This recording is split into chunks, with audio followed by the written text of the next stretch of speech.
Welcome to our deep dive into some of the most unsettling science experiments ever conducted. These experiments pushed the boundaries of ethics and human decency, leaving a dark mark on scientific history. We often think of science as a noble pursuit, driven by a quest for knowledge and the betterment of humanity. However, the pursuit of knowledge can sometimes lead us down dark paths. Join me as we venture into the shadows of scientific history, exploring experiments that continue to haunt us today. In the heart of Manchuria, during the chaos of World War II, a sinister facility known as Unit 731 cast a long shadow. Here, under the guise of medical research, the Imperial Japanese Army conducted some of the most horrific human experiments in history. Thousands of prisoners of war, including men, women, and even children, became unwilling subjects in a gruesome campaign of torture and depravity. These were not random acts of cruelty. They were meticulously documented experiments designed to test the limits of human endurance and the effectiveness of biological weapons.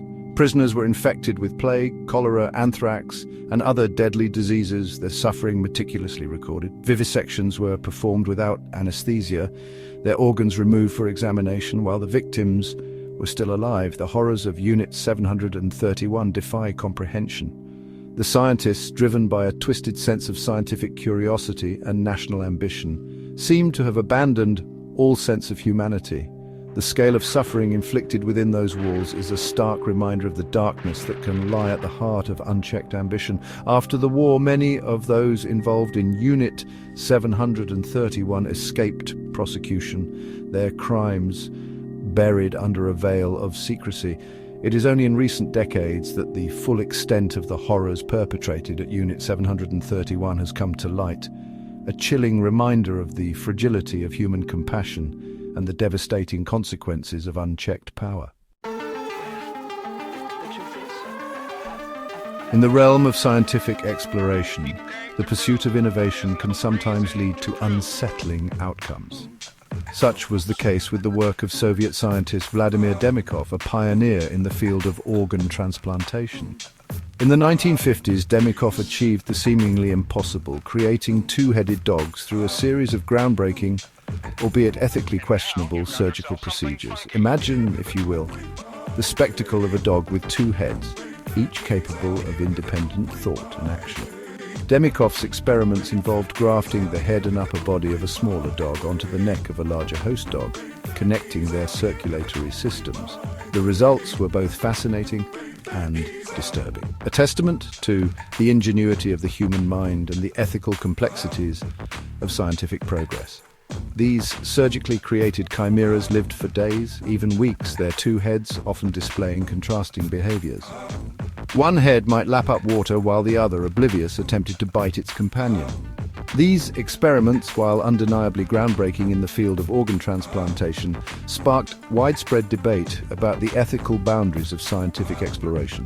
Demikov's work, though controversial, paved the way for advancements in surgical techniques and organ transplantation, saving countless lives in the years to come.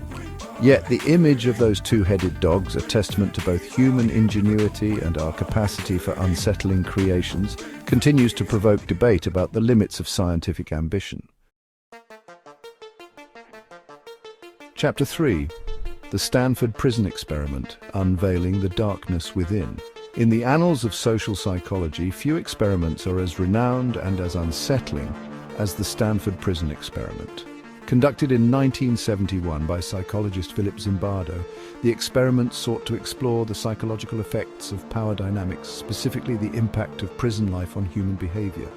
Zimbardo transformed the basement of Stanford University's psychology building into a mock prison, recruiting a group of college students to participate in a 2-week study.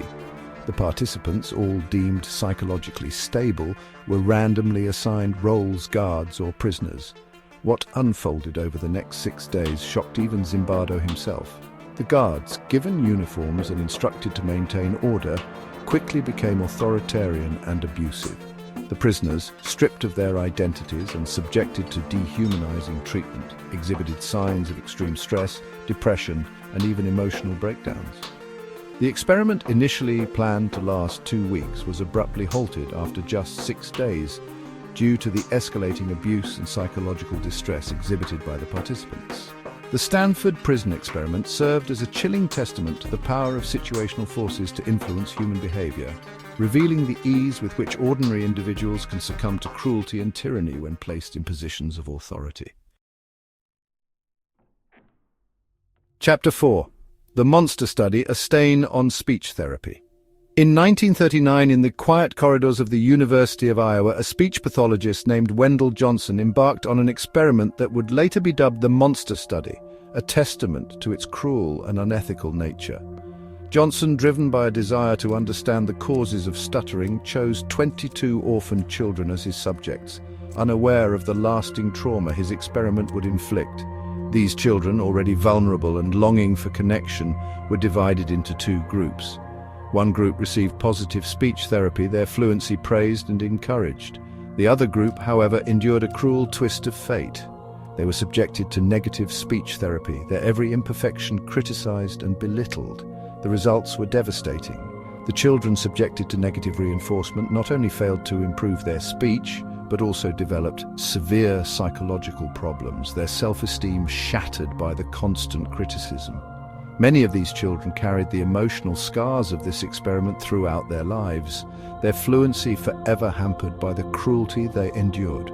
The Monster Study remains a dark stain on the history of speech therapy, a stark reminder of the devastating impact of psychological abuse, especially on young and vulnerable minds.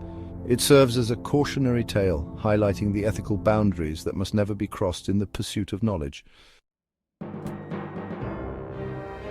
Chapter 5. The Milgram Experiment, Obedience and the Banality of Evil. Imagine yourself in a room instructed by a figure of authority to administer electric shocks to another person. With each wrong answer, the voltage increases, the screams of pain becoming more desperate. Would you continue to obey? This unsettling scenario lies at the heart of the Milgram Experiment, a landmark study conducted by psychologist Stanley Milgram in the 1960s. Milgram sought to understand the extent to which ordinary individuals would obey orders, even when those orders conflicted with their moral conscience. The experiment involved three individuals: the experimenter, the teacher, the actual participant, and the learner, an actor pretending to be another participant. The teacher was instructed to administer electric shocks to the learner for every wrong answer, the voltage increasing with each mistake. Unbeknownst to the teacher, the shocks were fake and the learner's screams were pre-recorded. The results were shocking. Despite the learner's apparent distress, a significant majority of participants continued to administer shocks even when the voltage reached dangerously high levels. The Milgram experiment revealed the unsettling power of authority figures to influence our actions, even when those actions violate our deepest moral principles. These experiments serve as a grim reminder of the importance of ethics in scientific research. While they have contributed to our understanding of human behavior and medical science, they also highlight the potential for harm when ethical boundaries are crossed. The pursuit of knowledge, however noble, must never come at the cost of human dignity and well-being. As we reflect on these unsettling experiments, let us remember the lessons they offer. We must remain vigilant in upholding ethical principles, ensuring that scientific progress is guided by compassion, empathy, and a profound respect for human life. Let the mistakes of the past serve as a beacon illuminating the path toward a future where scientific exploration is conducted with both curiosity and conscience. Thank you for watching, and don't forget to subscribe for more insightful content.